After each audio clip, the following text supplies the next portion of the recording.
that teacher, he'll be doing what he loves and he'll be getting paid for what he loves.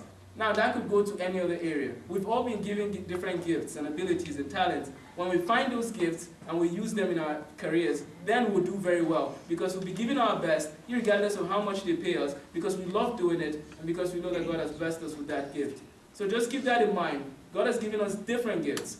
And you don't want to start fighting and say, oh no, the doctors are better than the lawyers and this. No, it's about what he has given you and how you can use it to glorify him. So think about that when you, as you go on to choose a major or to choose a career later in life. What do you love doing all the time? What do you love doing even when you're tired? Oh, by the way, the TV, watching TV doesn't count. What do you love, what do you commend, well, what do people commend you the most for? What do they tell you? Well, this guy is good at this. This guy is good at fighting. Well, maybe you should be a wrestler, but that's for later, not then. No, this guy is good at talking. Well, maybe you should be a journalist or a newscaster. You see, there's certain things at certain times, and if you don't have people ever giving you compliments, you might want to look out for the kind of friends you have then. If none of your friends ever gives you any compliment, there might be something wrong, because maybe they're not appreciating you well. And please, when you see something good in someone, tell them, oh, you're good at this, you're good at that. We're meant to encourage people. There's no time to discourage them. Calculus helps to discourage us enough. We can't discourage them more than that. So let's be careful when we have friends. Let's try and encourage them and tell them, oh, John, I think you should be, well, if you want to be a sports person, let me just advise, do your best to still get a degree and then go into sports. It's advisable, because if you break a part of your body, then that's the end. I mean, what are you going to do? So keep that in mind. If whatever you want to be, do your best. Encourage others around you. What do you find easy? What do you see that's very easy to do? There's certain things we do and they're so easy for us. Maybe that's pointing you in the direction you should be going because it's so easy to do it. What are the subjects you love? I mean, I love chemistry, physics, biology, math. So that kind of told me, you know what, you might not be going to be a lawyer or journalist. So that just canceled those out right away, because I love those ones. I love spending time with those classes. And so when you think of those, I would advise that you talk with your parents, talk with your teachers, and do your best. And if your parents do force you to do a major, just kind of plead with them, because sometimes it's going to be hard.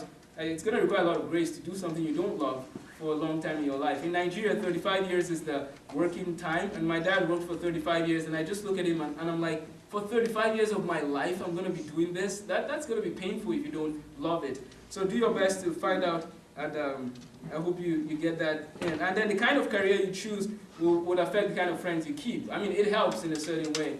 I used to hang out with friends of different, I had science students because they divide us into science, arts, and commercial science. I mean, commercial classes. And one of my friends wanted to be a lawyer. And I noticed that almost every day after school, he found out that I loved debating. We would keep debating all over. I mean, we keep debating every time. But he was practicing how to be a lawyer. I wasn't practicing how to be a doctor. I'm not going to debate with my patient. They either take it or they leave. I mean, it's not like, lawyers could sit down and debate in the law of court. But, so I noticed that was kind of a bad influence on me, because it made me so, and it affected my character. Some people really didn't want to be with me because they said, well, he argues too much. Well, I used to argue, now I debate, because I allow people to talk now. Back then I didn't. But it's interesting how you see, you see that the people you spend time with will just keep affecting you in many ways that you don't want to be affected in. So back home they will tell you, show me your friend and I'll tell you who you are. I also think you can show me your friend and I'll tell you who you can become, because you have certain friends that all they do is just pull you down. That's what they do. And you might want to think, and sometimes God might be telling you, hey, so you might want to watch out for those friends, and you might ignore it. But I would encourage you to please look into the friends you keep, because they will affect you. Find out, and then whatever career you do choose to go into, I would plead that you please make a difference. Do something new. Do something that hasn't been done. Let's not just go into a career and, you know what, I'm just going to do it the mediocre way, the way that it has always been done. I'm going to retire just like every other person, and I'm going to move to Nigeria and do it over and over again. So think about doing something new.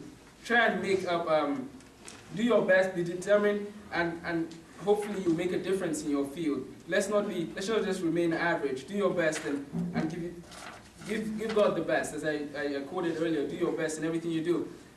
Some people love flowers, some people love cooking. It's all up to what you love and what you've been given the ability to do and what you can cope with and what God has blessed you with. Now, laziness is it gives birth to procrastination. I don't know if any of you has ever heard of that, or any of you practices it. Unlike me, I'm a victim of procrastination, and one of the things I started out this year was this, you know what, that's the end. No more procrastination, I'm done with it. And procrastination could really hurt you. I don't know if you knew that. If you love procrastinating, you might want to think again. You know, hey, I have a math homework, it's due on Friday. Yeah, I'll do it on Friday at 8 a.m. or Thursday night. It depends on how, because we have different levels of procrastinators, we have them on different. So I'm just saying, if you want to excel, please make sure you throw that vice out. It's not the best for you. And I'll run through some things now, and I'll leave some time for question and answers. Why do we do what we do? I don't know if you've ever asked yourself this question. That's one of the things philosophy does. It helps you to ask questions that you wouldn't have asked before. And then sometimes it confuses you, and then you wonder why you asked the question in the first place. But then the question, why do I do what I do? And I'll answer that question for myself at the end. But why do I do this? Or why do I help that person? Or why do I hang out with those guys? I found out that there are about 4 reasons. Sometimes you do things because, well, everybody's doing it. Well, the bad news is that everybody doing something doesn't validify it. It doesn't make it true. It doesn't make it right. That is totally not an option. Everybody doing it doesn't help.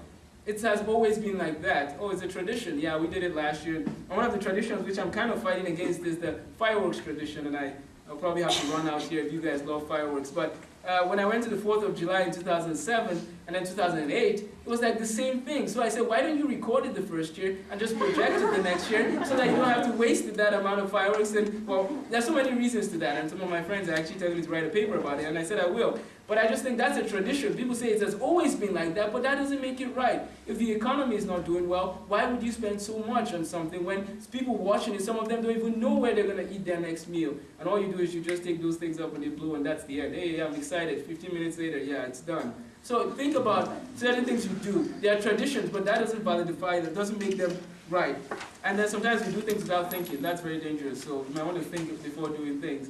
Someone said think, it's not illegal yet. So you just want to make sure you think about what you do before you do it. But the third reason again is people just do it. It's not because of tradition, it's not because of majority, they just wanted to do it. And the fourth reason is because, well, you want to do what God wants you to do, which is what I would say is the valid and very good one to go with, because then you are following a foundation, you're following the manual, which I would describe in a second here.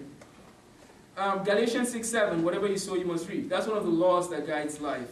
Whether in plants or in humans, we know that there are certain things we do that will bring about certain consequences.